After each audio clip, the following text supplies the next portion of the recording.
আচ্ছা, আজকে carbon die oxide যে আছে, কার্বন ডাই অক্সাইডের তৈরি করবার একটা পদ্ধতিতে আমরা কাজ করব, কিভাবে আমরা তৈরি করতে পারি, এবং কার্বন ডাই অক্সাইডের যে চরিত্র বা ক্যারেক্টার যে আছে সেই ক্যারেক্টারের একটা পরীক্ষা করে দেখব। আমরা জানি কার্বন ডাই অক্সাইড কি করে না, আগুনকে নিভিয়ে দেয়। সে নিভিয়ে দেয় কি দেয় না বা কিভাবে দেয় সেটা আমরা একটুখানি একটা ছোট্ট পরীক্ষা করে দেখব।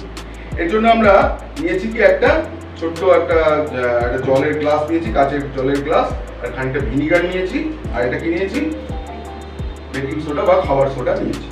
এই তিনটে জিনিস দিয়ে আমরা এই কাজটা করে দেবো। প্রথমে দিশা এই গ্লাসটার মধ্যে এই ভিনিগারটা ঢেলে দাও, পুরোটাই ঢেলে দাও।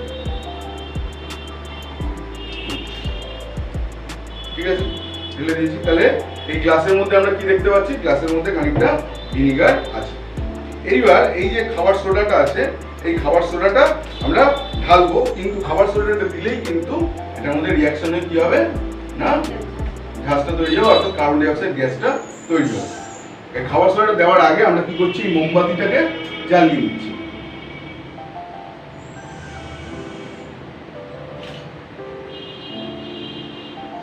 তাহলে মোমবাতিটা জ্বালিয়ে নিলাম। এইবার খাবার সোডাটার মধ্যে ঢেলে দেবো। ব্যাস ব্যাস ব্যাস ব্যাস, এইবার সঙ্গে সঙ্গে এটা নিভে গেল। আমরা যদি আরেকবার চেষ্টা করে দেখি, আরেকবার পরীক্ষা করছি, তাহলে এবার আবার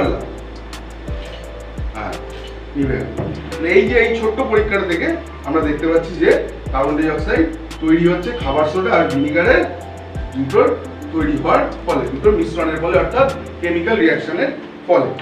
এবং সেই কাজ যে কার্বন ডাই অক্সাইডটা তৈরি হয়েছে, কার্বন ডাই অক্সাইড যেহেতু বাতাসের থেকে ভারী, সেই জন্য এটা উপরের দিকে ওঠে না, এটা এই জায়গাটায় যদি থাকে ধীরে ধীরে হয়তো এখান থেকে বেরিয়ে যেতে থাকে।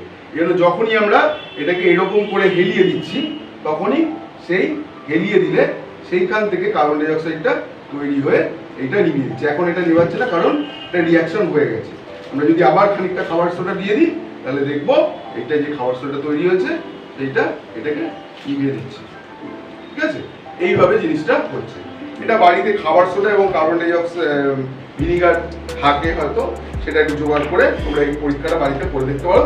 তবে কিছুটা সাবধানে, কারণ আমরা এখানে আগুন নিয়ে একটুখানি কাজ করছি, সেক্ষেত্রে একটু সাবধানতা অবলম্বন করা ভালো, তাই তো?